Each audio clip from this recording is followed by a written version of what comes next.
Molly, are you going to be good or no? Probably not, to be honest. Hello, everybody. Welcome back to L-Space. My name is Tristan, and today I am going to be doing a book review for one of my most recent reads, As Long as the Lemon Trees Grow by Zoulfa Katouh. Now, this book is a YA book that I got in my Book of the Month subscription a couple years ago, I guess. Let's see what month it was from. October 2022. So it's been a little bit of time that I've had it on my shelf, but just haven't picked it up.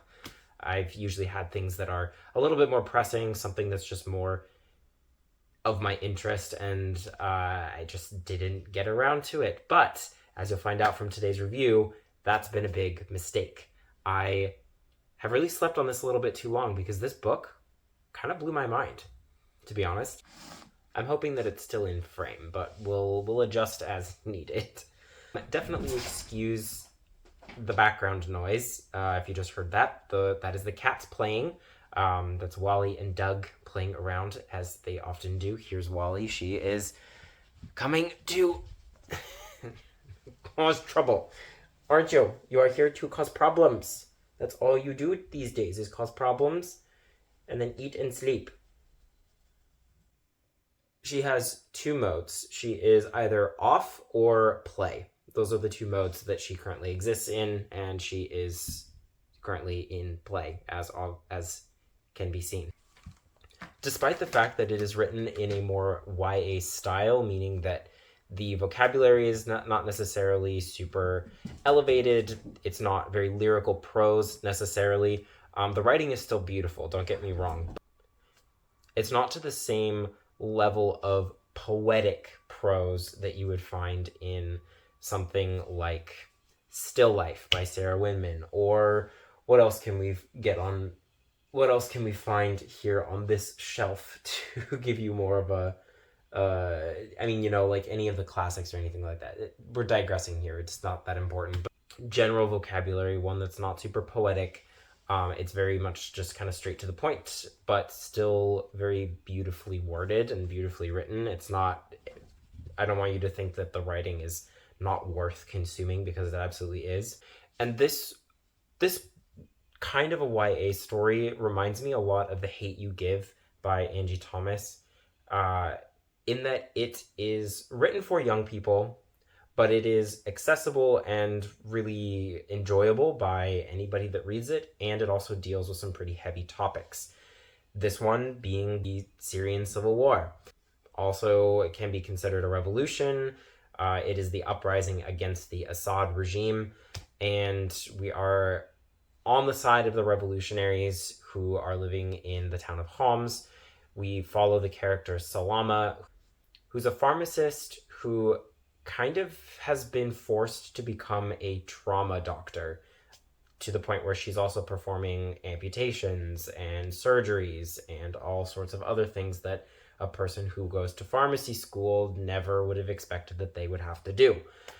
But that is what is required of her, because she is the only pharmacist in her two neighborhoods, and she kind of has to rise to the occasion of what is needed of her community, because she's constantly treating people who are gunned down by snipers, caught in bomb blasts, who are injured in protests, caught up in military police, those sorts of things. So she's treating a whole variety of injuries that are related to war. Again, this is something that she never signed up to do.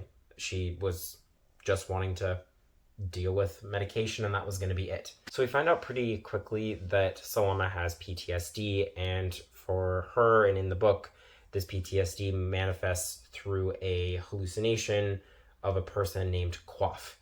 And Quaff is kind of just like the manifestation of all of her worst fears. He forces her to see these horrendous visions of all of the worst case scenarios, and really forces her to live the worst possible things that she could. And the main thing that Quaff is attempting to do is get Salama to take herself and her pregnant sister and escape Syria by getting on a boat, going to Italy, and then becoming a refugee in Germany.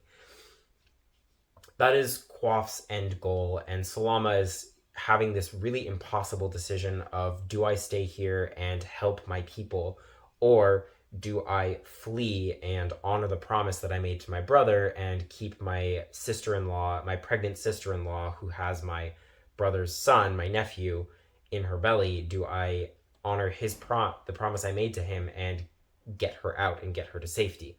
So it's, and also, it talks about just the impossible decision of, do you stick around and help your people on the ground, or do you flee for your life and take up some form of activism elsewhere? These two options that you're left with are impossible: your life and your safety and your well-being, or helping your people, but that you will probably be tortured and then killed, because that's often what it happens to the people who get in the hands of the military of the Assad regime. That's kind of the gist of the book. She meets a guy named Keenan.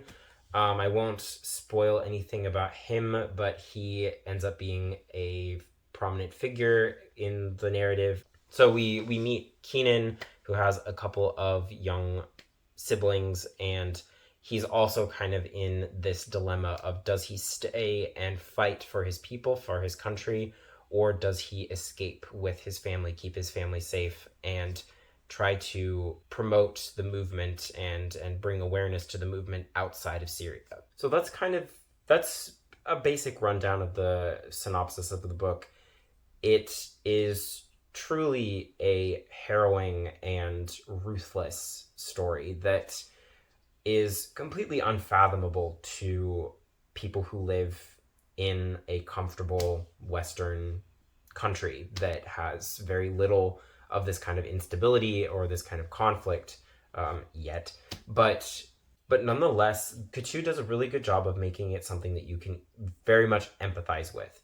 You feel all of Salama's struggles. You are right there with her. It's a first-person narration. That's another important piece of the information about the book that I know sometimes people don't like first-person narration. I can be kind of on the fence sometimes, but I really liked it in this particular novel because, it is directly somebody's perspective and directly somebody's experiences that you're living with, and following along as she tries to grapple with this impossible decision. There's a twist that happens probably about 2/3, maybe 3/4 of the way through the book that I was not expecting, and it certainly took me off guard. And I have to say, the book is harrowing, it's brutal, and in a lot of ways it's quite devastating. But the thing that is really quite special about this one is that it is all about Salama trying to find beauty and happiness within this impossible and horrible situation that she is in. And that is what I think is the biggest strength of this novel, is that it really does a good job of bringing together the beauty of human connection and the fact that no matter where you are and no matter what your situation is, you can always find something in it that can bring you happiness or bring you peace. You can't obviously dismiss any of the horrors that you are enduring, but nonetheless, there are things that you can find within these situations that can help you cope. The thing that she comes back to time and time again is her love of Studio Ghibli and the movies of Hayao Miyazaki. And I have to say that piece of this book made it so special, I think, because personally I love Studio Ghibli. I'm a huge Hayao Miyazaki fan. I watch his movies frequently, and they are a similar kind of thing. They're all about finding beauty in the mundane and finding the magic where you least expect it. And that is a through line in the book, that through this discussion of Studio Ghibli's movies, Salama and also then later Keenan find the magic and the beauty that you would expect from a Studio Ghibli film. some of it, and so like, but this is a little bit where you get on the YA side, because sometimes Katouh will describe a scene, and she will describe this really beautiful sunset, and then she will then say very on the nose, it was like a Studio Ghibli film, and that's where it feels like it's a YA book. But aside from that sort of thing, which happens a couple of times but not super frequently, the overall through line of the Studio Ghibli thing is really quite special. And the thing that's really interesting about this is that we have 14 to 16 Studio Ghibli films. I actually don't remember exact how many there are. Now I know that we have Boy and the Heron, and then that adds to them. But of all of the Studio Ghibli films that she could have picked to kind of not base, but to kind of make a parallel of her things, she definitely borders on the Grave of the Fireflies type of things, where we have two characters in the midst of a horrible war situation and politically manufactured famine, as we are seeing in Gaza currently.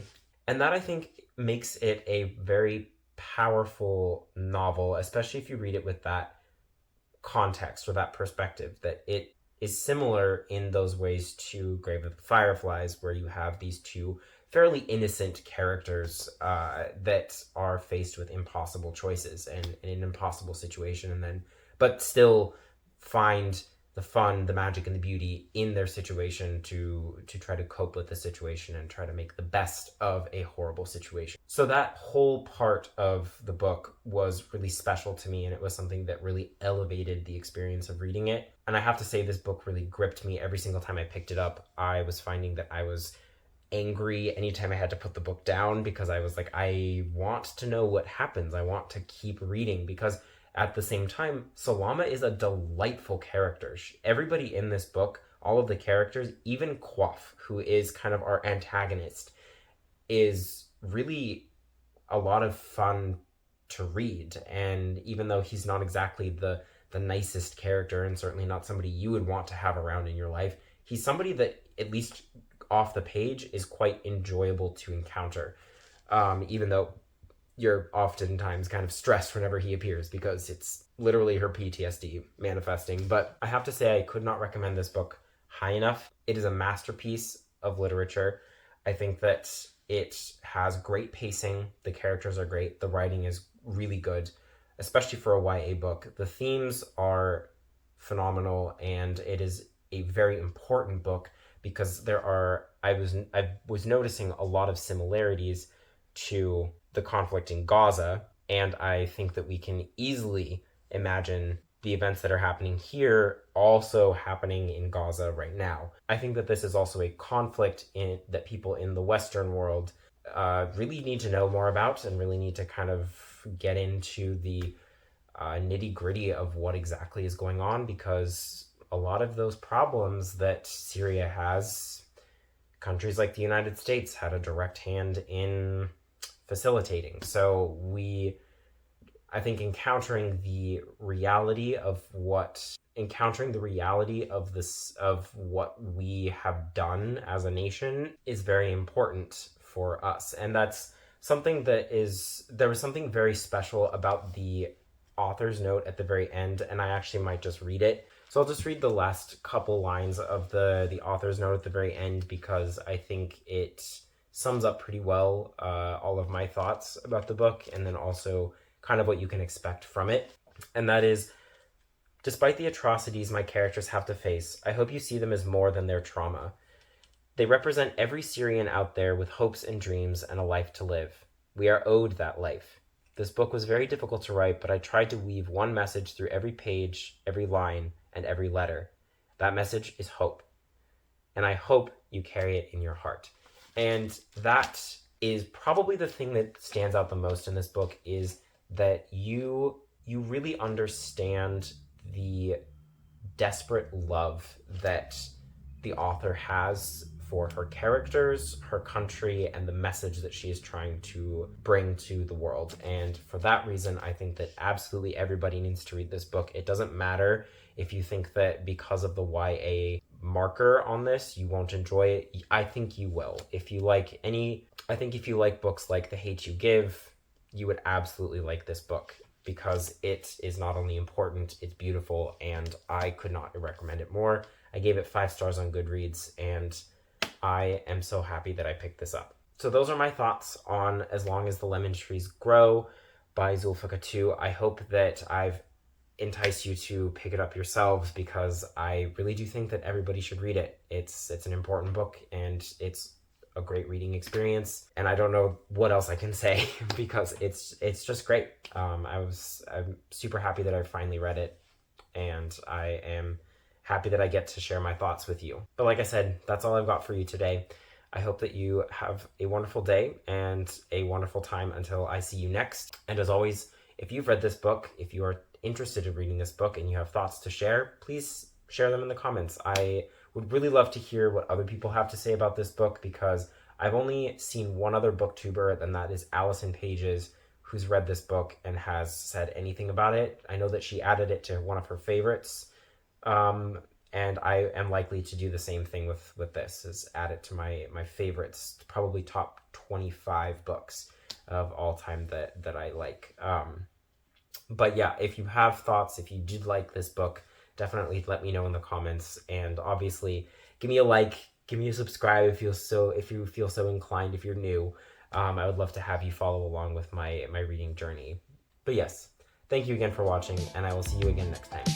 Bye.